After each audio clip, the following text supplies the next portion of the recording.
ભરતી આવતી નથી, પેપર ટાઈમે આવતા આવે છે, લીક થઈ જાય છે.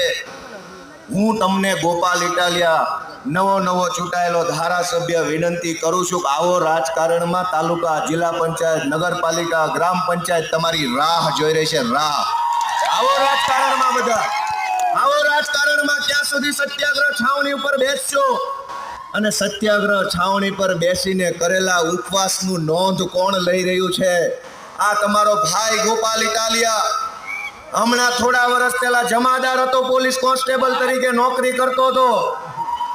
એવા મોટા 8 પાસ ને 9 પાસ ને 10 પાસ ને કદાવર નેતાને સલામો મારતો હતો તમારો ભાઈ. પછી નિર્ણય કર્યો કે 8 પાસ ને સલામ મારવા કરતા હું એ જગ્યાએ હોઉં તો કેવો રૂપાળો લાગુ.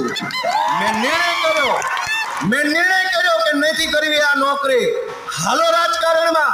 અરવિંદ કેજરીવાલજીનો સાથ માગ્યો, એમણે સાથ આપ્યો ને આજે તમારી વચ્ચે વિસાવદરના આશીર્વાદથી ધારાસભ્ય તરીકે ઉભા થશે.